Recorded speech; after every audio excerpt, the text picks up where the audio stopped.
we're right in the middle of this. We don't do a lot of prep work. We have no idea what we're doing here at Live Studios. But we are live, worldwide, baby. Hey, we got a viewer from Israel now. So we are officially worldwide. She's from Italy. Well, so she should give a shit. Well, she's from New Jersey, but what the hell, right? Or something. The greatest wrestler in Rip, are you going to introduce our guest today or what? Well, you're the host. You're supposed to be the big introduction. I'm just sidekick. This is the world famous, the Virtuoso. Oh, there you go. Keep going. Deonna Purrazzo, hey. trained by the world's greatest women's teacher, Damien Adams. Damien Adams. And this bitch was so fucking good. Oh, I can't say that. Can't say that. Can you say that? Say whatever you want. It's okay. Okay, this little hooer was so good of a wrestler. We go to different seminars. What do you mean was?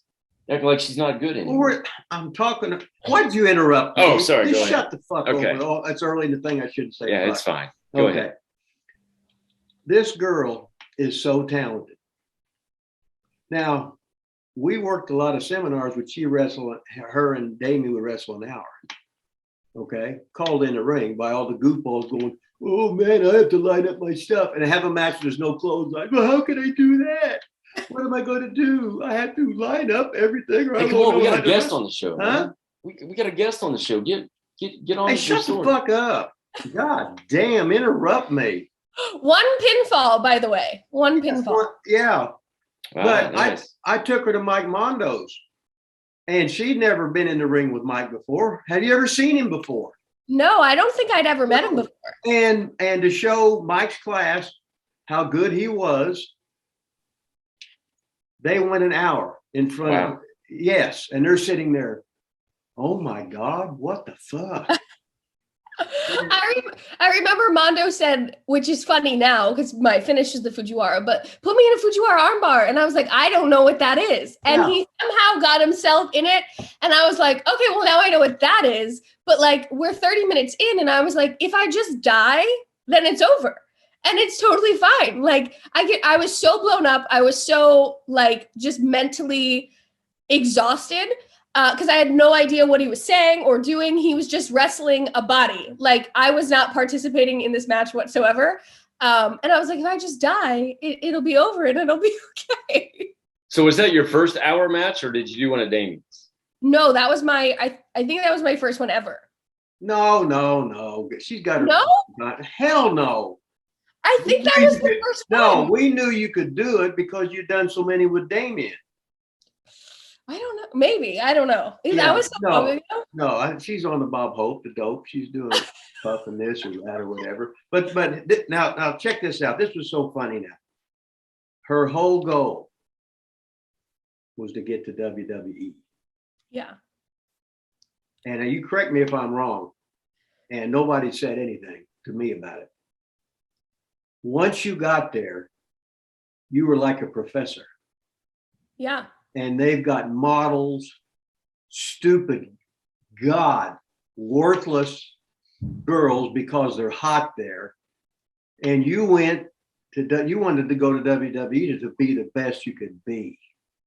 Yeah. And then all of a sudden, you're bored to death, twiddling your thumbs.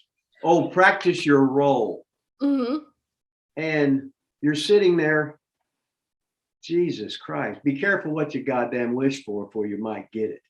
Yeah, it was. And this is me talking, not you. You were so bored. You knew you were so much better than these. And as you got in there a little bit more, you was so much better than the so-called superstars. Yeah, it was such a mind fuck because it was like the training that we were doing was like, I was put in the beginner's class when I first got there. Oh, and, wow. So that's like, you're with Robbie Brookside, which was great, but you're like learning how to roll and doing cardio drills and learning holds. And I was like, okay, well, I've already spent 7 years doing this with Damien and with Whip. Okay, I get to the next class. I'm in Serena's class, which was great, but we're doing heat drill. Okay, well, I've already done the heat drill for 7 years. Okay, work the arm in the heat and call a couple hope spots. Okay, I could do that. And then I got banned. Serena banned me from working the arm because that's my whole shtick, right? She was like, work the leg. Okay, do that for a couple weeks. It just gets old. So for me, it was like, why am I not leveling up? You know, I know I'm not on TV, but there's like the next class is the TV class. How do I get in that class? Because I'm doing what I've already done for so long. I'm not advancing. I'm just going through the motions because I know I can do it. And I'm just putting people through these things. Like, how do I get to the next step? And for whatever reason, they wouldn't level me up to Sarah's class. So it was just. Did you ever actually ask that question, or were you just asking yourself that question? No, I asked. I said, you know, if I'm not doing something, what else do I have to do? If I've, you know, wronged somebody and I have to make that right, please tell me so I can have that conversation. Like, was there an answer? It was just that, like, oh, we just know it's not happening. Like, there was never a real concrete answer. It was like, you know, we just don't think that you're fit for that class yet. Oh, you know, then they put me in Norman's class to kind of shut me up for a little bit, which was great. But again, like, I'm with the new people learning new things, because Norman's a genius. And definitely stuff that I could use to wrestle better. But it was like, I want to learn how to do commercial breaks. I want to learn how to, you know, do false tags better. Like, things that I'm not good at, that I know I'm not good at, that they're doing in this other class. Like, put me there because I can exceed there. And yeah, it was just like, they didn't like me, and you shouldn't be asking those questions. So I think I was punished for being like, I want to do more. Yeah. And then I got to do less. Well, they'll show you. How dare you question authority? Yeah, that's probably why. I didn't even know they had that many levels. I didn't know how. I have no idea how it works now. I didn't know there was that many separate classes. So yeah, there was so many. I mean, I don't know what the system is like now, but for us, it was like, yeah, I was with Serena for like 16 of the 18 months I was there. And it was like, sometimes we worked with Sarah's class, but not really. And yeah, it was just like, there should be a system of, you start at the bottom and then you hit certain milestones and you level up. And it was just like monotony for me of like. So did you ever make it to the TV class? You never made it? No. Wow. Now, if you get on there and all of a sudden you're thrown on TV in a very short period of time, well, she must be doing sexual favors or something, right? Why does she get to do that? Yeah. Well, surely they can see. I mean. Well, The world don't work that way in a lot, especially in wrestling. So you got to excuse us because we don't do any research. We don't do any None prep. We don't really. Oh, no. We just bullshit. We don't really watch wrestling, even though this is a wrestling show. Typically we don't even talk about wrestling, right? Even though this is a wrestling show. But you were doing NXT TV though, right? Or no? Yeah. I was. You know, it's funny because like the more I talk about it, it's just like things pop up in my brain that I'm like, oh my God, that's ridiculous. It's like, I had said to somebody, I was on TV more before I was employed here than I've been while I'm actually getting a paycheck every week. I don't understand how I could be put to travel on SmackDown for 4 weeks and be getting paid to be an extra on SmackDown, paid travel, paid rental cars, paid hotel, a paycheck. And I'm wrestling Becky Lynch on SmackDown or Alexa Bliss on SmackDown. And then you hire me and I'm not prepared for TV yet. I've done it already. It was such a mind fuck of like, sounds like I've been on NXT TV. I wrestled Nia Jax. I wrestled Asuka. I wrestled Bayley. But then when it's like time for me to be the TV star, I'm not ready. I don't understand. Yeah, Rip, you'd probably, it sounds like they intentionally were doing this. Is that? That's what it sounds like to me. They want to give her an attitude adjustment. That bitch thinks she's good. Oh no, you pay your dues here. You're getting a check. Shit, you stagnating, bitch. That's what you doing. You ain't getting no better. You're getting worse while you're there. So you don't have to answer any questions. We don't typically ask tough questions anyway, because we don't really care about that. We just like to hang out and shoot the shit. But did you ask for your release or did you get released? So formally I did get released. But the month prior to that, so I got released April 15th of 2020. Like March 11th, we had TV tapings at the Performance Center. It was like the first COVID era Performance Center NXT. And I was set to wrestle Tegan Knox. And prior to that, like the week prior, people were getting raises and new contracts. And I was not one of those people. So I had asked at the time, Canyon Seaman, to have a meeting with me at TV because I knew we would be there, and ask why, I didn't get a raise again. What is going on? And if I can't dig myself out of this hole that I haven't even buried for myself, I don't think, then I just don't want to be here because this isn't productive for me. Yeah. And I am like drowning in, like, I don't even love myself or what I'm doing anymore. This just like nothing is working out here. So if you don't think I can succeed here or dig myself out of this hole with the coaches and things, then I just can't be here anymore. And let me go figure it out elsewhere. And that conversation ended with like, you'll get a raise. And I got like a little bonus prior to WrestleMania. And he was like, after Mania, we'll get you a new contract and we'll figure it out. And then, I got fired instead. But I had said, like, I'm not happy, and even that, the October before that, they had offered me a new contract and I had said no. So I was just like, I don't even know that I want to be here another 3 days, let alone another 3 years. So I'm not even going to look at this, and you can take it and you can do whatever you want with it because I don't want it. So I think it was pretty, they knew. And the day that I got the phone call that I was being released, I kind of just knew, like, I just had that feeling all day, like, today's the day. But the conversation with Canyon was great. And he was like, this is something we've talked about. It's something that I think you'll be happy about, and you could go and do whatever you want and be happy elsewhere. So that's kind of how we left it. And I think that honestly, it was the best thing that happened to me. Well, where'd you go right after that? Hey, wait a minute. It's an amazing world when you can be a volleyball player in college and then get a job with WWE. In other words, you don't have to know anything. Just be able to bullshit. God damn. Hey, what do you think of the studio? Does it look real? Does this ring look real? It looks real. I love it. Ropes, all the 4 ropes. All the flashing lights. Rip requested 4 ropes. He's a big fan of the I like 4 ropes. ring with 4 ropes. If you hit it, you can see it move though. So we look pretty professional here, don't we? Yeah, I love it. That's cool. Hey, I actually want to back up. We kind of just got right into the whole thing. How old were you when you guys started? And was Damien Adams school your first place you went to? It was? It was my first place, and I was 18. 18? So your very first day you walked through the door. I would have anybody that was there, what were you feeling like? Was it like, yeah, I can do this, or man, I'm kind of scared to death right now? What was your first day like ever walking in the building? So I went and Damien wasn't there the first day. Imagine that. Damien, no children's own class. Is that what you taught him, Rip? Yeah. Yeah. Not to show up. The owner of what was then D2W was there, and I just like signed the contract that I would pay X amount and I was going to be a wrestler. And then I think that was a Tuesday. Then Thursday I went to training, and the first thing that they taught me was like how to take back bumps. And they were like, okay, just stand up and fall backwards. And I was like, is there something else I could learn? Because I definitely don't want to do that.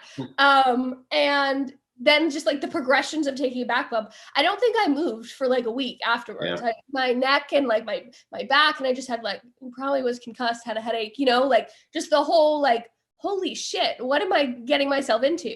But also like, I've waited, 10 years. I've wanted to be a wrestler since I was 9. Like, here I am, I'm doing it. So if this is what it takes, then this is what it takes. But yeah, it was terrifying. Yeah, I did that same thing, back bumps. And at the time, Nick Dinsmore was teaching the class, and it was Saturdays only. And I couldn't move the next day. My neck hurt so bad. But by about Friday of the next week, I started feeling a little bit better and did it all over again. But yeah, it was the same deal. So how long were you there for? So I was there, until 2018 when I moved to Florida for NXT. So 6 years. Yeah. And so Damien's still in that same building now. So it's fun to like go back when I'm home in Jersey, and like, it's weird. It's just like, I'm entering like a time portal. Did he ever tell you any stories about me beating him up a lot in OVW? Yeah. You were No one a wanted to bully. be chopped. No one wanted to be chopped. I was kidding on that, really. That's awesome. So you went from there to NXT. So tell us about actually getting signed. Like, who contacted you? Did you know it was coming? How did that all go down? I had no idea. I had no idea it was coming. I had done my tryout, like official tryout, in February of 2016. And they had said, like, just go make a name for yourself. It's not right now. Like, you're young. I think I don't even know how old I was then, my early 20s. So they were like, it's not now. Go do your thing. And so that's what I did.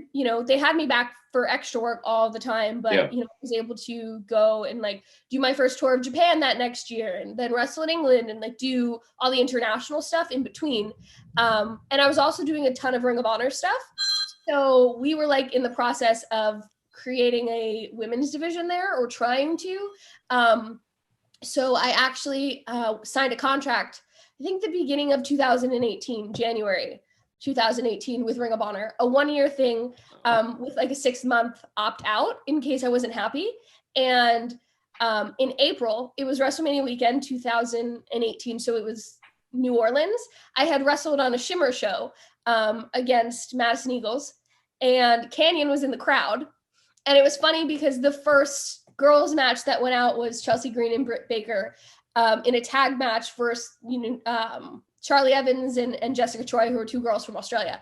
And they came back like, Canyon's in the front row. And I was like, yeah, mother effer. Yeah, he is. Okay, it's on. And I was with Eagle, so I knew we were just going to have like a technical masterpiece. And as soon as I got to the back after my match, I had an email from him asking, after the show, could we talk? So obviously I said yes. We went and we had a conversation, and he was like, we'd like to offer you a contract. And I was like, well, you can't, because I'm signed to Ring of Honor. And he was like, well, I thought that we had talked about that and told you not to take a long-term deal. And I had talked to him when Ring of Honor had offered, and I had just said like, hey, out of respect, like I'm going to sign this contract. I know, you guys have had me back quite a few times over the last few months, but I think this is the best option for me. Especially not after being in the first Mae Young Classic. Like, it was just like, nothing's happening here. And I'm just falling into this role of the extra. So I need to do something else. And out of respect, I just told him like, I'm going to sign this contract. And he tried to convince me not to, but I couldn't say no. And then, that April, he was like, well, I can't promise you this contract will be here next year. So, think about it, talk to whoever you have to talk to about it, and make a decision. But we'd like to hire you. So it was kind of like, it's so unexpected. I had no idea how to react, but I kind of felt like it's finally happening. So how do I say no? Go ahead. Now, when you had this match that he watched you, this was Shimmer, right? Yeah. Okay. Did you have your Hustler t-shirt on? I don't think so, actually. Well, you bitch you. That's why she finally got signed, man. That was right. Yeah. Finally didn't wear your shirt to the ring, so she got if signed. she wear my shirt, you get heat. Good rib. Hey, did you ever get heat? Did you ever get heat for that from anybody? How about even just knowing Rip? Have you ever gotten heat because of your association with Rip Rogers? Not that I know of. I feel like most people like laugh and are like, oh, he's crazy, or like tell me a crazy story about Rip, or like, what's the worst thing he's called you? Like, people are very intrigued by stories of you, Rip.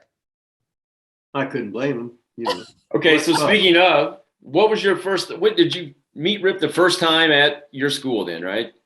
So, what was your take? Did you know anything about him before he got there? Like, what was your take on Rip? Give us the first time you met him. I don't remember the first time. Oh, I don't know. You would know the first time you met Rip. Like, no, I don't. I don't remember if it was at OVW or if Damien had him to the school. I don't remember either. You must have been on your best behavior. She's not even remembering. I remember meeting him when I was like 4. No, you can't remember anything in life. Oh, I can too. Not kindergarten. Oh, no. Either. I think it was at OVW, and I think that I was super excited because as a kid, when OVW was developmental, that's like when I first was becoming a fan. So it was like my dream to train at OVW under contract and be a WWE superstar and train with Rip. So when I got to go to the Davis Arena for the first time and do a class with Rip, I remember being like, holy shit, this is my dream come true. My whole life plan was I was going to go to the University of Kentucky. I was going to be on their co-ed national cheerleading team, and I was going to train with Rip at OVW. So it was like, part of that is coming true. And then I don't think I did an hour then, but we got to do a class at the Davis Arena. So what took you there? Were you already with Damien's class at that time? And so y'all just went there to train for a little bit? Is that what the deal was? Yeah, Damien would take like me. At first it was just me, but as we got more students, we would do like big class trips and all get in a car and drive to OVW from Jersey and spend like a week or 10 days. And we would train and do like OVW spot shows and things like that, just to get the experience. I didn't know that. It was great. So what was your first take, Rip? Do you remember meeting Deonna? What thoughts? Well, she was Italian, you know. That's what your impression was? Yeah. Did you know right away she was good? Oh, yeah. Put her over. Here's your chance. I don't need to put her over. She put herself over. No, when you go out there and bust your balls and do what you want to do, and when you have that goal, when you're a little kid and think, this is what I want to do. And then you go out and grab that son of a bitch. And then all of a sudden you get to the top of the mountain, but you realize you don't want to be at the top of the mountain. At least not that mountain. Yeah, at least not that mountain. You're looking to be happy in this world. Yeah. And in the wrestling business is nothing but ups and downs.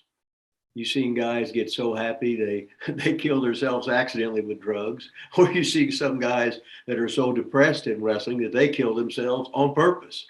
You know, so it's that roller coaster ride, up and down. Every day can be a holiday, or every day can be the worst day on this earth. But this is the business we love. This is the business we chose to be in. So anybody that's got that dream, more power to you. Find out what you want to do and bust your ass to do it. And you better fucking work your ass off, or you'll wake up and be 50 and say, oh, I wish I would have. I wish I would have done this. I wish I would have done that. Fuck it. Just fucking do it the way you know and you feel it, and you'll fucking get there. You keep knocking on the goddamn door, they'll eventually let you in, because you're going to get better and better. And the secret is to goddamn practice with people older than you, better than you, where you can pick their brain. You don't want to be instructing all these bimbos of what to do because they're models or something. Hell no, you're a goddamn hot wrestler. and the compliment is when you can work like a guy, when you can call it like a guy. Of course, 98%, 99% of guys they can't call today. Shit. Cornette says that same thing. The biggest compliment for a female wrestler is to work like a guy. Yes. What do you think about that? Is that fine with you?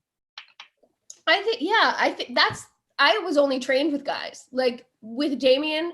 And even when I was, coming to OVW, there was never a steady other woman in my class with Damien, until Karen Q would come, until Tasha came with us. But at that point I was already like 5 years in.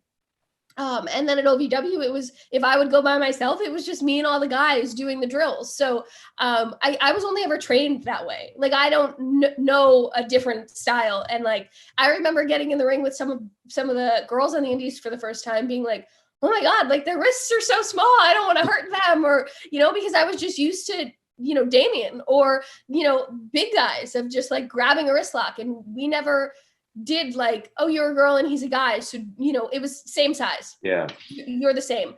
And Damien would hit me like a freaking Mack truck. Like, so I didn't train with girls regularly until I went to NXT, and it was like a whole new world. But I think that, like, to Serena's credit, like she came from Rip, so it was the same thing. Like, we're not going to train like girls. We're going to do the same drills, and you're going to hit each other just as hard as you do when you go out on TV. And so I think that's the only way I know how to wrestle. I think that's the only way to wrestle. And, I also think that like watching people learn that way is really cool. because, you know, especially being at the PC, there is a lot of girls who didn't have wrestling experience. So to watch them like learn and to see their mind turn and for them to like fall in love with this while they're doing it was really, really unique. And, you know, we can shit on NXT all day. It's one of my favorite things to do. But at the same time, like, I think that the regime that they have right now, you know, a lot of the girls aren't wrestlers, but someone like Tiffany Stratton, who just wrestled Roxanne Perez, Roxy, on TV, like they had a great match last night, and she never wrestled a day in her life before NXT. And I just think she's so freaking good that it's watching them learn and fall in love as they're doing is really special, and like learn how to wrestle like a guy and not wrestle like a girl and move like a girl, because they're all athletes beforehand. So I think just keeping that mindset of like, you know, go 100% and wrestle like anyone wrestles, not just because you're a girl, is really important. It is pretty wild though that you say people at the Performance Center have never wrestled before. It's the biggest wrestling company in the world, and people have never wrestled, and it's just weird to me that. Hey, now just, AAA baseball players have at least played baseball. You know what I mean? Yeah. There's been guys that's like Pat McAfee. He didn't punt in college. I get it. Yeah, I mean, and but he played football. There's and he kicked in some form.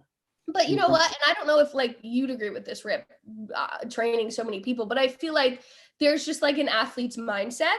And then like, you know, a ton of the girls that are coming in have gymnastics experience or dance experience. And I feel like that those sports translate so much into wrestling because it's choreography and it's moving. Now, yeah. People.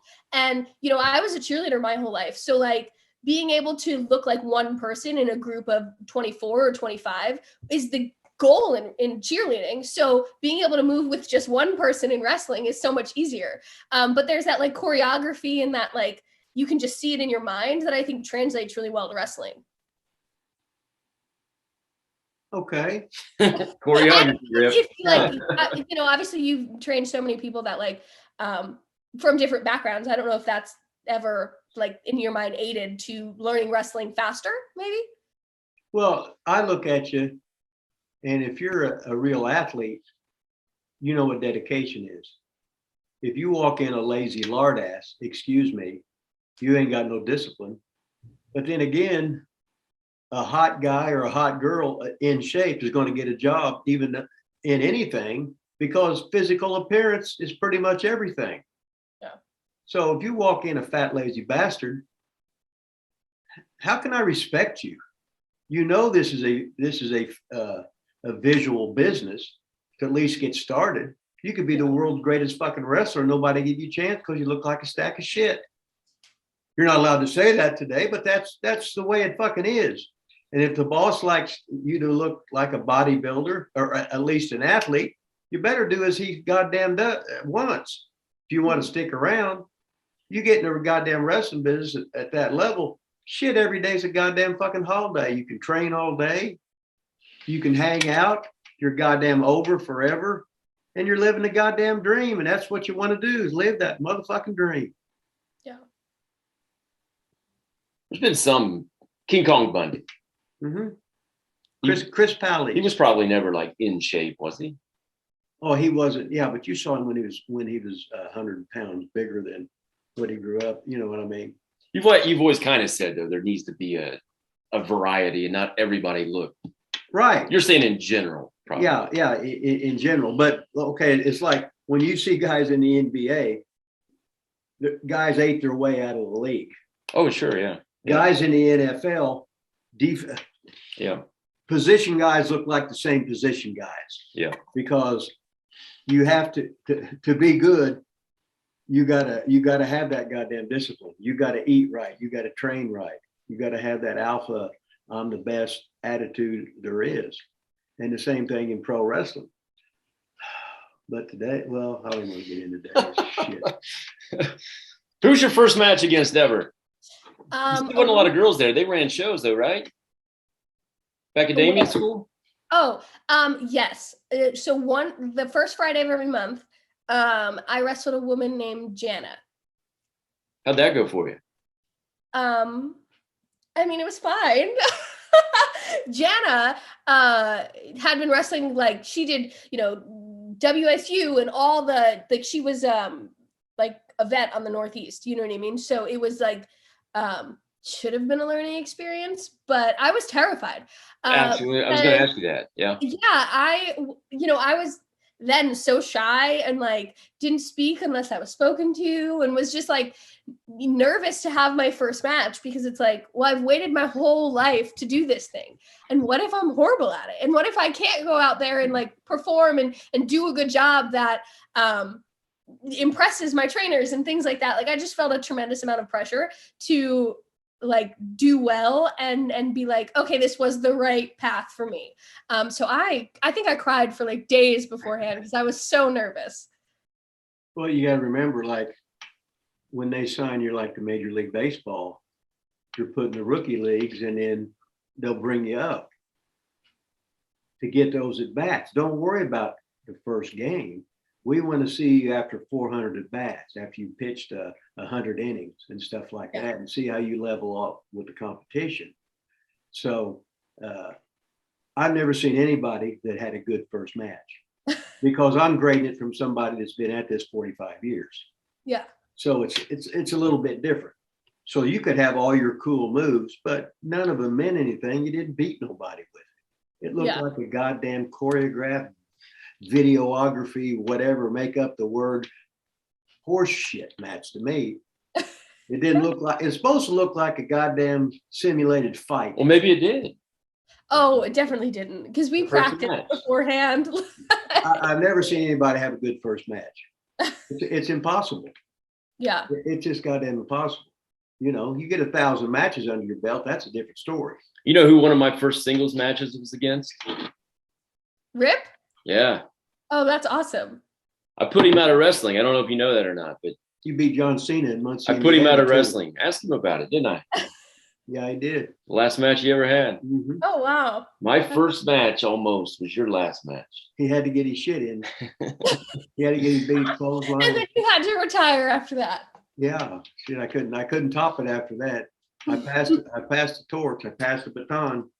It was now all Von Linus. It had nothing to do with him getting run over by a car. It was all my match, baby. It was. I readily admit that. Who was your first match in NXT against? Remember that?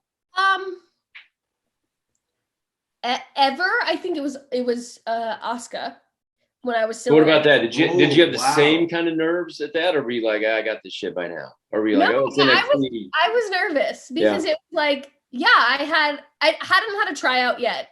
But I think I'm sorry, it was Nia Jax. It was Nia. Oh, God. Oh my God. And she was just debuting. So I think she'd only had like one match prior to that. Oh my God. It was just, there were so many variables to it that like, it was like, well, she needs to look good. And she's being pushed. She's on TV. So like, I need to make her look good. And they were still obviously working out the kinks of her character and who she was going to be. So I was terrified. And I actually think she hit the leg drop finish. The referee was Sean Bennett, and he said, just roll out and wait till we come get you. I was so happy it was over because I was so nervous all day that I was crying on the outside, like, it's over, I did it, I'm alive, I'm alive, and it was good, and we're great. And then no one came to get me. So I'm just like crying on the side of the ring, looking at fans like, okay, I'm waiting. It wasn't until like the referee came down for the next match, they were like, you can go to the back. I was like, they told me to wait. Oh my. So yeah, it was, and then, it was cool because like Triple H got in the ring and was like, this is what I want you to do. And like, kind of like moved me around to show Nia what he wanted. And like, it was a really, really cool experience. That's awesome. Hey, listen, we got 5 minutes left, so we better get to some new stuff. What you're doing now. You only got 5 minutes to push, to plug. Ooh, yeah. Whatever you got. I mean, you're like eight.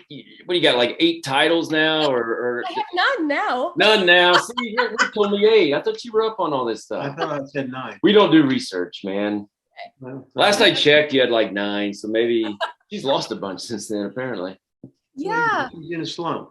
In a slump. You're in. What is it? Impact? TNA? What is it called now? What do you got? Tell us. It's our 20-year anniversary. Slammiversary is next weekend. I'm in a Queen of the Mountain match. So that's kind of terrifying, but really cool at the same time. It's for the Knockouts Championship, so maybe I'll get a title back. I'll be a 3-time Knockouts champion. Holy shit. 3-time, baby. Yeah. Be the greatest ever. So how are things going there? Good? You enjoying yourself? You happy? Yes. We talked about the lowest points of my life, and like the last, 2 years with Impact have been the highest points of my life. Obviously like being a champion is great and all of that, but I just feel like walking in, I was very unsure of myself and very unsure of like, do I even want to wrestle anymore? And where do I stand with all of this? But they have just been like, here is the ball and you could do whatever your heart desires with it. And it's been really fulfilling because it's like, again, that little girl wanted to be a champion for WWE. And then, your dream has to change. So what is that dream now? And it was no longer, being the women's champion at WrestleMania. It was like, I want to be the Knockouts champion and main event a pay-per-view for the Knockouts, because that had never been done before. And I got to do that with Mickey. So it's just been like a really crazy check off all the life goals in pro wrestling the last 2 years. Hey, never say never. You could still headline WrestleMania one day. I've seen all this shit play out. I mean, come on, man. Yeah, never say never. Look at Cody right now. I said, look at Cody right now. I mean, he pretty much bashed the whole company and Triple H and everything else. And yeah. Who knows? What are you? How old are you? 26, 27? What are you? I will be 28 tomorrow. See, prime of life, baby. Prime of life, Prime baby. of life. I mean, you got your whole future ahead of you. Yeah, I do. It's just, I feel like I've talked about this a bunch too, of like, that athletic mindset and that athlete's mindset we're talking about is always like, what's next and what more can I do? And especially in wrestling, because we ride these highs and then when there's nothing going on, you crash. And it's like, you're constantly looking for the next thing to fulfill you. And I've really tried to focus, especially the last 2 years, on embracing embracing the moment and being like, this is really special now, and not trying to worry about like, what will I do next? And what's next for me? Like, no, this moment is really cool. And I spent, the last 28 years planning, the last 18 years planning, I'm going to be a pro wrestler and I'm going to do this and I'm going to do that. But like, I never enjoyed the moment, NXT might've been really fun for me. And there was cool moments. Like, I got to wrestle Asuka on Raw, but I didn't enjoy it while I was doing it because I was so focused on like, well, why aren't I on TV? And this is bullshit. And that's bullshit. But like, I got to wrestle on Raw as Deonna, doing Deonna's moveset. I wasn't the local talent. I was Deonna. Yeah. And that's, something I missed because I was so focused on something else. So I've just, been like, okay, it's cool, and I'm happy and I'm fun. And like, my personal life is the best it's ever been. I'm getting married this year and we just bought a house and like, things are the best they've ever been. So like, let's just focus on that and being happy. It's awesome. Yeah. Rip, we got 1 minute, man. She's on goddamn fire. She is on fire. The bitch can talk, and you can talk now, can't you? Oh, the first promo class I did with Rip. I hated those. I think it was baseball cards. Cut a promo on baseball cards. And I was like, I don't know anything about baseball cards. Could you think that I could have another topic? And he was like, baseball cards, bitch, go. Yeah. And I was like, I don't know. Now I don't shut the fuck up. Yeah. Well, now you're a typical woman, right? We can't get you to shut up. No, yeah. And they got to have their opinion. Well, listen, our time is off the thing, so we're probably about 30 seconds. So we just want to thank you so much for coming on the show. Yeah. It was a pleasure. I finally got to meet you the first time ever at that indie convention or whatever. Heard a lot about you. You've been great. Now, she needs to wear that Hustler t-shirt on TV is what you need. Wear the Hustler tee. If you want to get fired from Impact, wear that at the big pay-per-view coming up. Hey, take it and rip it off. I just bought a new one. Cut it up on TV. Did you hear that? She just bought a new one. Well, the other one was dry rotted, I think. Wow. Yeah. At least mine is. But hey,